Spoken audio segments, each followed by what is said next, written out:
Baik, demikian tadi lagu Setia Perpaduan yang dibarisi oleh pelbagai lapisan artis tanah air yang menyanyikan lagu tersebut. Dan seterusnya kita akan melihat kepada PISA.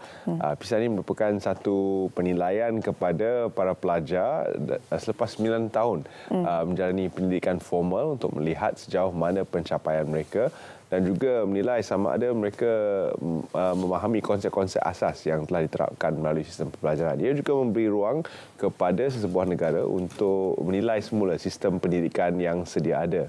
Jadi kita akan bersama dengan tetamu kita untuk memberikan pencerahan tentang di mana agaknya Malaysia, pencapaian Malaysia dalam program for International Student Assessment atau PISA 2022. Ya, kita perkenalkan pada pagi ini iaitu Dr. Latif Mohamad, Pengarah Bahagian Perancangan dan Penyelidikan Dasar Pendidikan Kementerian Pendidikan Malaysia. Doktor, Assalamualaikum, selamat pagi. Selamat pagi. Okey, Terence bagi sedikit mukadimah berkenaan dengan PISA tu kan. Ringkas, tapi saya rasa yang lebih lanjut daripada doktor sendirilah berkenaan dengan PISA ni. Silakan. Okey, terima kasih kepada juracara. Jadi PISA itu sebenarnya ialah program for International Student Assessment, dilaksanakan dalam pusingan 3 tahun sekali. Jadi dia adalah satu penanda arasan di peringkat antarabangsa untuk pendidikan di seluruh dunia, dan kita melihat bahawa ianya adalah diasaskan kepada skor purata OECD, iaitu negara-negara OECD yang mengambil semua negara OECD yang mengambil bahagian dalam program ini. Jadi untuk itu kita juga bukan sahaja melihat pencapaian, tapi kita juga melihat berkenaan dengan faktor yang mempengaruhi keberhasilan murid itu sendiri. Dari segi equity, kehidupan murid di sekolah dan juga sokongan ibu bapa. Dalam konteks di negara kita, di Malaysia ini, semua sekali apa yang ada itu mestilah mengikut standard OECD. Dan pada pusingan kali ini, semua data-data Malaysia adalah mengikut standard dan boleh dilaporkan di peringkat antarabangsa dan peringkat kebangsaan. Jadi bagaimana ia dikaji, doktor? Daripada segi penanda aras ini, bagaimana ia dikaji? Apakah yang digunakan, mekanisme yang digunakan untuk menilai murid-murid yang berusia 15 tahun ini? Ianya dikaji mengikut penanda arasan antarabangsa di mana ia dilaksanakan sendiri oleh OECD itu. Jadi Malaysia hanya menyertai dan kita membekalkan semua maklumat untuk OECD dari segi sekolah, daripada murid dan sebagainya. Jadi OECD akan melaksanakan pemilihan itu sendiri mereka dan kita mentadbir dan lepas itu dianalisis oleh OECD itu sendiri. Dan kita akan mendapat apa itu pelaporannya. Di pelaporan itu kita mengkaji tentang perkara tersebut dan seterusnya bagaimana kita nak meningkatkan kita punya sistem pendidikan dan kualiti pendidikan kita. Apa sebenarnya standard-standard OECD yang kita cari bersama ni? Standard dia ialah setara di peringkat antarabangsa lah, di mana dia akan disetarakan dengan negara-negara OECD. Sebab penyertaan tu ada 2 grup. Satu ialah negara-negara OECD, satu ialah negara bukan OECD. Negara OECD ialah negara maju lah yang akan terlibat di situ. Baik, kita ada pelbagai literasi yang perlu sebenarnya dalam pada kita mendapat penarafan ini. Jadi apakah pencapaian Malaysia dari segi literasi umum seperti matematik, bahasa dan sebagainya? Baik, terima kasih. Jadi pada pusingan kali ini kita sebenarnya domain utama ialah domain matematik. Namun kita ada 3 literasi, matematik, saintifik dan juga bacaan. Jadi pada kali ini oleh kerana ianya adalah pada waktu COVID-19, jadi prestasi di seluruh dunia ialah menurun, termasuk purata OECD. Dan tidak terkecuali Malaysia juga menurun. Jadi untuk Malaysia, sebenarnya kalau kita melihat penurunan kita ialah kita melihat di segi matematik, saintifik dan juga bacaan. Jadi daripada segi matematik dia telah menurun kepada angka 409 mata, iaitu menurun sebanyak 63 mata. Kemudian dari segi saintifik dia juga kepada 416 mata, menurun sebanyak 22 mata dan dari segi bacaan ialah menurun sebanyak 27 mata daripada 388 mata. Jadi daripada segi literasi matematik tadi sebenarnya kita menurun sebanyak 31 mata tetapi berbeza dengan OECD sebanyak 63 mata. Saintifik pula, walaupun kita menurun 22 mata, tapi berbeza dengan OECD 69 mata.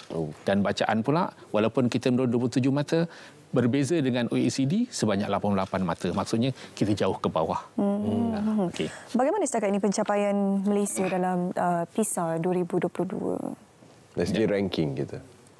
Kita sebenarnya di dalam negara-negara yang lihat kita tidak ada ranking, tapi kita digunakan untuk melihat tentang kualiti pendidikan kita. Jadi kita tidaklah, kalau kita melihat dari segi domain-domain itu, kita tidaklah ke bawah kerana penurunan negara juga ke bawah, tapi kita setara dengan negara-negara di persekitaran kita lah.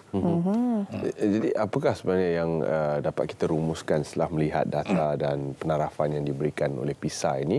Apakah rumusan yang boleh kita capai dari segi sistem pendidikan sedia ada dan bagaimana ia membantu ataupun tidak murid-murid yang berusia 15 tahun ini setelah 9 tahun mereka menjalani pendidikan formal? Okey, baik. Terima kasih. Di dalam PISA ini, selain daripada kita mengukur berkenaan dengan pencapaian dari segi matematik, bacaan dan juga saintifik tadi, selain itu juga dia dikemukakan tentang soal sedik untuk dijawab oleh murid-murid. Jadi murid-murid ini dapat menjawab untuk melihat mengukur tentang keupayaan mereka. Jadi dalam hal ini kita melihat bahawa semasa COVID itu sendiri, di mana murid-murid kurang berlaku pembelajaran di sekolah kerana banyak mereka berada di rumah. Jadi dekat situ murid-murid melihat bahawa impak positif yang kita lihat, murid-murid telah berupaya untuk meningkatkan kemahiran dalam komputer. Mereka juga berusaha bersungguh-sungguh untuk melaksanakan pengajaran PDP mereka. Selain itu mereka juga menyatakan bahawa guru-guru di sekolah dapat membantu mereka dengan sebaiknya. Juga begitu juga sekolah bertanyakan khabar dan sebagainya kepada mereka.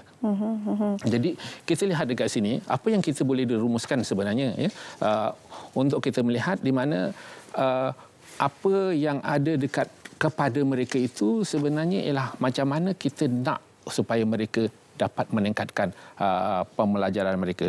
Dan OECD juga telah melaporkan bahawa proses menaakul itu sebenarnya kurang di kalangan murid-murid, bukan saja di Malaysia tapi di seluruh dunia. Malah di Malaysia dia sangat rendah, di mana murid-murid kita hanya berjaya menyelesaikan tugasan mereka dalam keadaan biasa, iaitu dalam bentuk berkeupayaan mengguna sahaja untuk matematik. Selain itu juga murid-murid kita ini sebenarnya dia bimbang, sangat bimbang tentang matematik ini. Belum belajar tapi dah bimbang. Jadi oleh itu menurut OECD, purata murid yang punya tahap kebimbangan yang tinggi ini sebenarnya mempunyai pencapaian yang lebih rendah. Jadi kebimbangan mereka. Jadi apa yang kita harus buat untuk kita itu, jadi kita perlu menghadapi cabaran-cabaran ini. Termasuklah kita perlu mengatasi cabaran yang menghalang murid ini belajar, kemudian memahami dan mengambil tindakan sewajarnya terhadap sikap dan emosi mereka, dan seterusnya membangunkan mindset yang positif terhadap pembelajaran mereka, khususnya dalam matematik yang sekarang ini di negara kita matematik itu rendah dan diperkatakan oleh semua pihak. Ini antara dapatanlah daripada assessment ini, PISA ini, bagaimana sebenarnya anak murid sekarang kan. Bagaimana data-data ini sebenarnya sangat berguna untuk Kementerian Pendidikan KPT untuk memastikan agar orang kata struktur pendidikan bagi kanak-kanak yang berusia 15 tahun ke bawah ini boleh ditambah baik. Jadi kalau kita lihat bahawa laporan ini ialah laporan peringkat antarabangsa yang dilaksanakan oleh OECD dan dianalisis sangat lengkap untuk kita melihat. Berdasarkan laporan-laporan ini kita akan lihat, kita akan duduk dan melihat setiap yang dilaporkan itu untuk kita melihat bagaimana sistem pendidikan kita itu boleh dibaiki. Dengan keadaan sekarang ini di mana kita lihat selari dengan dan sejajar dengan hasrat Kementerian Pendidikan untuk melihat semula kurikulum yang ada. Jadi di sini kalau kita melihat tentang perkara-perkara yang dilaporkan dalam laporan ini untuk kita pastikan bahawa pembelajaran anak-anak kita dapat dipertingkatkan dan kualiti pendidikan secara keseluruhannya dapat kita pertingkatkan pada masa-masa akan datang selari dengan pendidikan di seluruh dunia. Sebabkan murid-murid ini akan menjadi sebenarnya pemimpin masa hadapan. Mereka akan bekerja, mereka akan menjadi penggerak kepada ekonomi dan juga negara kita. Bagaimana perbandingan di antara Malaysia dan negara-negara lain? Adakah kita dapat melihat satu keadaan di mana kita boleh belajar daripada sistem pendidikan di negara-negara lain yang mungkin ada ranking yang lebih baik ataupun kedudukan mereka adalah lebih baik dari segi kualiti pembelajaran untuk murid-murid dalam kategori usia yang sama. Ya, benar. Sebenarnya kajian ini juga ialah untuk melihat bagaimana mereka akan menceburkan diri dalam dunia masa hadapan mereka. Dan di sini kalau kita lihat ranking negara kita sebenarnya sebelum ini dia meningkat, sentiasa meningkat, tetapi pada kali ini dia jatuh. Jadi bukan sahaja disebabkan oleh COVID, kerana dalam laporan daripada OECD juga COVID itu walaupun sebagai faktor, tapi mereka tidak dapat mengkaitkan tentang apakah perkaitan di antara pencapaian dengan COVID. Jadi apa yang kita lihat, lain-lain faktor yang kita perlu lihat. Jadi di sini dengan apa yang ada dekat peringkat dunia, apabila peringkat dunia jatuh, di sini pun jatuh, dan kita melihat apakah perlu yang kita lihat pada masa hadapan untuk perkara-perkara yang disebutkan tadilah, di mana sebenarnya ada banyak yang kita boleh belajar dari laporan-laporan ini. Kerana pelaporan di Malaysia dan pelaporan di peringkat antarabangsa akan semua dibekalkan di peringkat antarabangsa. Jadi kita boleh mempelajari dengan menyertai OECD ini, kita dapat melihat tentang perkaitan kita dengan negara-negara luar dan juga khususnya negara-negara OECD supaya kita setaraf pada masa akan datang dan anak-anak kita ini boleh menceburkan diri di dunia pekerjaan bukan sahaja di negara kita tapi di negara luar juga. Jadi secara ringkasnya bagaimana Kementerian Pendidikan sendiri dan juga Dr. Latif daripada bahagian perancangan dan pendidikan mengambil guna data-data daripada OECD ini untuk merancang satu dasar pendidikan yang baru untuk anak-anak kita yang berusia 15 tahun dan ke bawah ini? Ya, insya-Allah pada ketika ini kita telah pun memulakan gerakan apabila keputusan telah diumumkan tempoh hari, di mana kita telah membuatkan satu libat urus dengan semua pihak berkepentingan, khususnya pakar-pakar di dalam pendidikan ini, sidang untuk kita melihat tentang apakah perlu kita pertingkatkan. Ini ialah selari bagaimana kita nak mentingkatkan ini, selari juga apa yang dicita-citakan oleh Kementerian Pendidikan untuk mempertingkatkan keberhasilan murid dan juga peningkatan pencapaian murid, dan selari juga dengan apa yang dilaksanakan untuk kita melihat semula berkenaan dengan kurikulum kita. Jadi semua itu diselaraskan dan kita akan bergerak di seluruh negara untuk collect data-data ini, di mana kita akan kemukakan semua dapatan-dapatan ini kepada publik, dan publik kena respon tentang perkara ini untuk kita perbaiki tentang apa sistem pendidikan kita. Ya, baru-baru ini Menteri Pendidikan juga menegaskan bahawa kurikulum kita adalah setaraf dengan beberapa negara lain seperti Jepun dan Singapura. Namun apa yang mungkin kita perlu perbaiki adalah sistem sendiri tentang bagaimana kita mengajar anak-anak kita. Terima kasih kita ucapkan Dr. Latif kerana sudi bersama kami dalam Selamat Pagi Malaysia, dan insya-Allah kita akan melihat satu pencapaian lebih cemerlang dalam ranking PISA yang seterusnya 3 tahun yang akan datang. Insya-Allah. Okey, baik.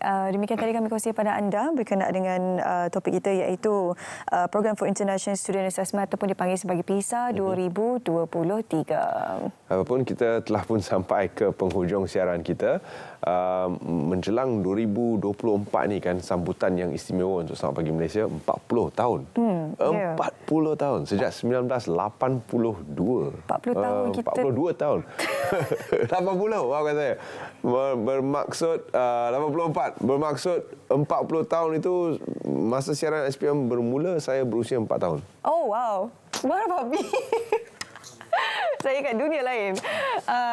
Tapi itulah kita, the point is kan, benda kita nak cerita pada pagi ni, maksudnya kami di Selamat Pagi Malaysia ni kan setiap hari bersiaran bersama dengan anda. Sepanjang 40 tahun? Sepanjang 40 tahun. Cumanya hari-hari tertentu je. Mungkin hari-hari pertama kadang kita rehat sekejap lah kan. Tapi kalau tak, Isnin sampai Ahad, kita akan full force 8 sampai 10 pagi. Ya, bayangkan pengacara-pengacara yang telah menemani anda sepanjang 40 tahun ini. InsyaAllah kita akan cuba bawakan mereka satu hari bulan nanti. Kita juga akan bersiaran di 40 lokasi di seluruh tanah air sepanjang tahun hadapan untuk meraihkan 40 tahun kita bersiaran. Ini saya rasa satu pencapaian untuk Selamat Pagi Malaysia sebagai talk show yang terulung, yang terpanjang, terulung, paling lama. Jadi semuanya kita rangkul lah kategori itu. Boleh masuk Malaysia Book of Record. Jadi kita ucapkan terima kasih kepada anda yang sentiasa menyokong Selamat Pagi Malaysia kan. Teruskan kesetiaan anda bersama dengan kami, kerana tim-tim Selamat Pagi Malaysia ini sentiasa komited untuk membawakan yang terbaik untuk anda. Terima kasih kepada semua penonton dari 1984 sehingga 2024. Okey, sekian daripada saya, Syuhaidah Arifin. Dan saya Terence Das. Assalamualaikum. Salam Malaysia Madani.